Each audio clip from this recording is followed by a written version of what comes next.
So a very basic bond, let's take a 3-year bond, $10,000 in, $10,000 out, and it's a 5% bond, so you're getting $500 every year until maturity. You actually get $250 every 6 months, which is $500 a year. So that's really a basic bond, $10,000 in, $10,000 out, and $500 every year along the way. And that's really all a bond is. It's very, very basic. And how they perform in the market really is reflective of that, because you can see here in the chart, the bond line is very, very stable. Whereas equities, this was actually a good year. It was a bad start to the year, 2016 for equities, but from about March onwards, you can see equities were going up steadily. But of course then they had a big wobble when Brexit happened, they had a big wobble when the US election happened. So you can see equities are volatile, and everybody knows that, but there's an example of what bonds look like relative to equities. It's pretty stable. Then the other thing to think about in terms of bonds is you hear different percentages thrown around. You hear about the coupon rate. The coupon rate is 7.75% in the example we're showing you now, and I've picked a pretty high coupon rate to make this point.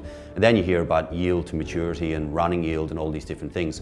It's important to understand what are they. So the coupon rate is 7.75%, means for the $100 face value, the amount of money you've lent them per bond, you're getting $7.75 per year, 7.75%. That's the rate of coupon. But of course, we'd all love to be getting that coupon now.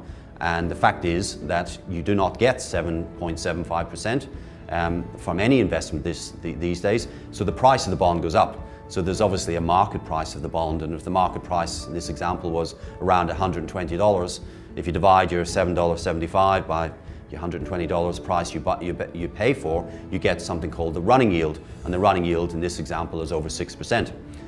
But if you focus just on that, you're ignoring the fact that when this bond matures in a number of years' time, it's going to mature back at that face value of $100. And so the thing really to focus on in terms of what's the important measure of a bond is what's called the yield to maturity. What is my yield going to be if I hold this to maturity? And it does take into account the nice $7.75 per year of income you're going to get, and you will get that at this rate of 6 point something percent. But it also takes into account that the price you bought, $120, is going to amortize down slowly to $100, the face value.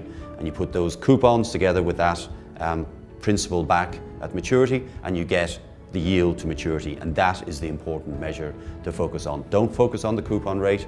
Don't focus on the running yield. You're buying an investment, you hold it to maturity. Focus on what will my yield be to maturity.